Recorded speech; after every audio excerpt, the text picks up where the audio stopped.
C'est en terre chrétienne qu'un fakir faiseur de tours s'en vint chercher fortune. Il avait ouï dire qu'en ces contrées, les peuplades indigènes adoraient, jusqu'à le nommer fils de Dieu, un homme qui les avait charmés, tant par sa personne que par sa magie. Il n'envisageait certes pas qu'on le nommât à son tour fils de Dieu, mais n'en espérait pas moins pouvoir vivre dans l'opulence. Il lui fut aisé de se présenter à la cour du premier monarque venu, tant son apparence suscitait de curiosité. Jamais l'on n'avait encore vu homme vêtu de la sorte, et il fut donc convié à venir un soir distraire le roi et sa cour. Tout ce qu'il fit fut applaudi à tout rompre. Il crachait un feu qui se muait en de merveilleuses formes vivantes qui dansaient autour de la pièce en chuchotant et prétendait à qui voulait l'entendre que c'étaient là des anges qui se refusaient à ce que les pécheurs les puissent écouter, tandis qu'ils échangeaient de célestes propos. Il s'élevait dans les airs en pétant avec force à maintes reprises, comme si, de son derrière, l'air expulsé à grand bruit le propulsait comme l'auraient fait les ailes d'un oiseau, ce qui faisait rire aux éclats toute l'assemblée.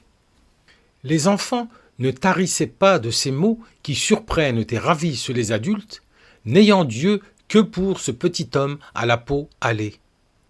En moins de temps qu'il n'en fallut pour le dire, il était devenu le jouet préféré de tous ses bambins, l'ami de tous les maris, et, fût-il de petite taille, les épouses le convoitaient déjà, sûres qu'elles étaient de ce qu'il puisse avoir plus d'un tour dans son sac, et pas seulement dans son sac. Il quitta la cour, où il promit de revenir, une pleine bourse d'or en main, et avec la certitude que son périple ne faisait que commencer. Il voulait convertir tous les royaumes qu'il pourrait arpenter, y délivrer à chaque fois tout ce bonheur qu'il savait faire naître dans le cœur des hommes et dans celui des femmes aussi, à l'évidence. Après quelque temps, il ne savait plus compter ni son argent, ni toutes ses conquêtes féminines. Il décida qu'il était temps pour lui de s'établir en un lieu qui puisse lui appartenir en propre. Ce fut à cette occasion qu'il fit l'acquisition d'un merveilleux château, entouré de forêts toutes verdoyantes et où le gibier abondait. Il n'aurait qu'à prendre à son service un chasseur, un cuisinier et quelques gens pour vivre dans cette opulence dont il avait rêvé. Ainsi installé, il remercia Dieu d'avoir guidé ses pas jusque dans ces pays accueillants à souhait. Lors qu'il était en terre d'islam, il ne vivait que de quelques pièces que lui donnaient des passants indifférents et qui, finalement, ne faisaient qu'exécuter le devoir de charité que leur imposait la religion. Il s'en était fallu de peu qu'il fût décapité un jour où un mari jaloux, proche du sultan, crut voir dans le regard de son épouse une étincelle de lubricité dont il lui avait semblé que le fakir l'avait inspiré.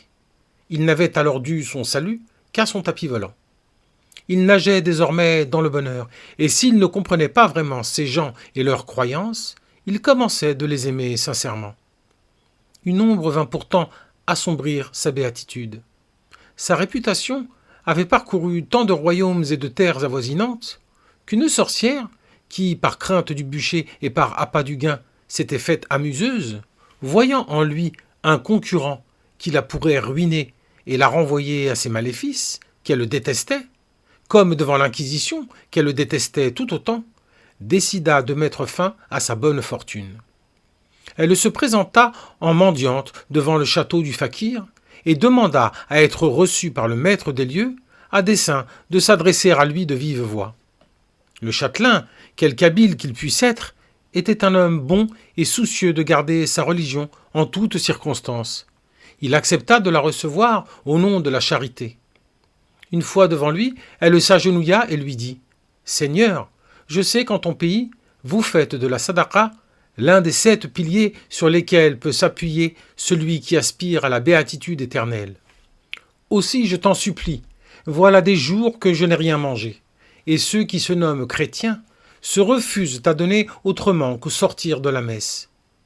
Ne pourrais-tu m'offrir le gîte et le couvert pour cette nuit, si froide qu'à dormir dans les bois, j'en mourrais gelé. Demeure autant que tu voudras, ma sœur. Je te serai alors redevable, plus que tu ne le seras envers moi, car chaque instant où tu seras à l'abri sera une éternité d'instants où je pourrai jouir du paradis après ma mort. Sois ici comme chez toi, et s'il te plaît de ne plus repartir, dis-toi que tu as trouvé asile pour le restant de tes jours. La jeune sorcière, fût-elle déterminée à perdre cet homme qui lui parlait de la sorte, ne put s'empêcher d'éprouver un sentiment confus, n'ayant jamais eu goût qu'au mal, mais dont elle sentait qu'il la rendait meilleure. Elle le remercia sincèrement à sa grande surprise, et emboîta le pas du valet, qui la mena dans une belle chambre parfumée et joliment décorée. Elle s'allongea sur le lit, voluptueusement, et n'ayant plus sur le moment goût à ses stratagèmes et ses sorts, s'assoupit pour la nuit. Au réveil, elle partit se promener dans la forêt, afin d'y recueillir ce dont elle avait besoin, bave de crapaud, ailes de chauve-souris, mandragore, œufs de caille et autres ingrédients habituels des sorcières. S'isolant dans sa chambre, elle prépara un onguent épais et parfumé qu'elle mit dans une jolie fiole de couleur. Elle se dirigea ensuite vers la chambre où le fakir dormait sur son tapis à clous. Il la reçut de nouveau avec une profonde gentillesse. « Eh bien, mamie, comme il se dit dans votre pays, êtes-vous tolérablement ici? La chambre est-elle à votre goût ?»« Seigneur, lui dit-elle, jamais je n'avais été traitée avec tant d'égards. Je ne puis me résoudre à cette idée que votre bonté soit due à votre religion seulement. Vous êtes, ce me semble, un homme si généreux que vos actes sont comme une suite de prières que vous déclamez sans cesse, n'ayant ainsi point besoin de ces contritions forcées dont les croyants se repaissent faussement. Il me plaît de rester auprès de vous, afin que de vous choyer et de goûter à ce nectar que vos bontés distillent sans cesse. Le puis-je sans vous désobliger? En un mot, ma sœur, sois la bienvenue, lui répondit-il. La sorcière, une fois encore, sentit poindre ce sentiment confus, et c'est à grand-peine qu'elle le repoussa. Il émanait de ce petit homme une magie faite d'une lumière si douce que ses yeux commençaient à s'y habituer, elle qui, depuis toujours, vivait comme elle se mourait dans la noirceur du mal. Enfant déjà, sa mère, sorcière elle aussi, avait senti que sa géniture portait en elle le poids d'une douce mélancolie, et l'avait, de ce fait, poussée à plus de science de la magie noire, afin que cette pratique assidue la prive de sentiments comme de compassion. Et il était bien question en cet instant de magie noire, la pire de toutes. Prétextant de vouloir parfumer son tapis à clous, elle y déposa sur chaque pointe un peu de cet onguent qu'elle avait préparé à l'insu de tous, et invita ensuite le fakir à venir goûter ce singulier confort. Il s'allongea, confiant, et aussitôt sentit que ces clous, qui jamais ne le transperçaient habituellement, pénétraient l'un après l'autre ses chairs, tandis qu'une étrange torpeur le prenait. Il fut bientôt endormi d'un sommeil de mort, car tout son être s'était figé et il ne respirait plus. La sorcière alors quitta la chambre pour rejoindre la sienne. Plus tard dans la nuit, un gémissement plaintif et douloureux se fit entendre. Le maître des lieux s'en revenait de sa somnolence sépulcrale, devenu bien malgré lui un vampire. Les clous de sa couche que la sorcière avait empoisonnés l'avaient mordu, comme l'aurait fait un de ces êtres maudits et qui errent la nuit à la recherche de sang frais. Le petit homme déjà avait changé. Sa peau était devenue plus claire et ses cheveux tombaient par mèches entières. Il ne soupçonna pas un seul instant celle qu'il avait reçue sous son toit, et ce fatalisme propre à sa religion lui fit penser qu'il devait en être ainsi, que c'était là la volonté de Dieu et qu'il convenait de ne pas s'y vouloir soustraire. Le vampire, fraîchement né, posa ses genoux sur le sol et, se prosternant, commença de prier. Sa dévotion, à la fois si humaine et presque céleste, eut pour effet de ne point le pousser à boire le sang d'autrui, Chaque fois qu'il en ressentait le besoin, il égrenait un chapelet et récitait de ses prières exquises à voix basse, pareilles aux soliloques de ces anges de feu qu'il crachait autrefois pour amuser l'assemblée. Il put de la sorte n'avoir jamais à tuer, et chaque jour qui passait, il pensait que Dieu, dans sa grande miséricorde, l'avait pris en pitié, se refusant à le laisser condamner à ce sort misérable que connaissent les vampires. D'ailleurs, le petit homme ne savait ce qu'était un vampire. Là d'où il venait, les créatures fantastiques se nommaient djinns et ghouls, et rien ne l'avait préparé à cette nouvelle personne qu'il était, même s'il sentait combien impitoyable et maléfique elle pouvait être. Cette méconnaissance de ce qu'était un vampire eut pour effet de transformer le petit homme un peu plus chaque jour.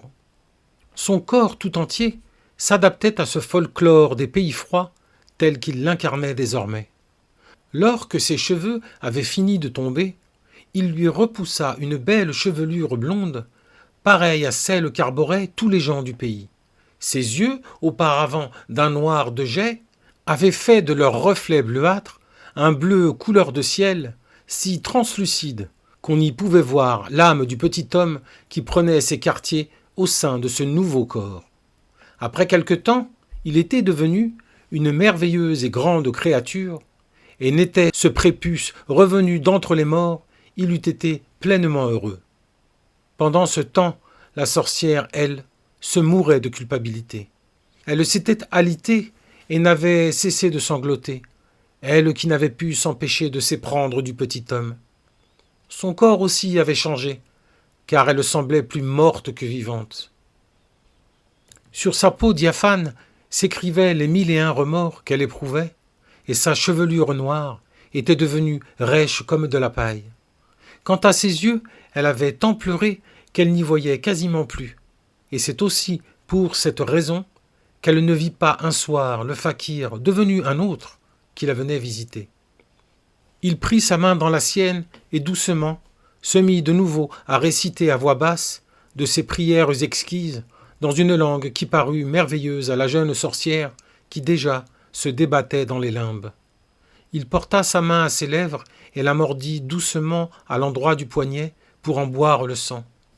La jeune magicienne, plutôt que de sentir la vie la quitter, sentait qu'elle reprenait vie de tout son être, de cet être dont elle avait dû accepter qu'il soit corrompu, de cet être qui, dès l'enfance pourtant, n'avait fait que rêver d'amour. À mesure qu'elle se vidait de son sang, elle recouvrait la vue, et c'est avec ravissement qu'elle vit cet homme d'une beauté irréelle lui apparaître et qui se tenait près d'elle. Il la prit dans ses bras, simplement, et d'une voix emplie d'une parfaite tendresse, il lui dit « Voulez-vous, mamie, demeurer à jamais ? Et je veux bien dire à jamais ?» La jeune sorcière vivait en cet instant un bonheur tel qu'elle en mourut pour renaître immédiatement, plus belle qu'elle ne l'avait jamais été, dans les bras de cet homme dont on ne pouvait dire quel homme il était devenu.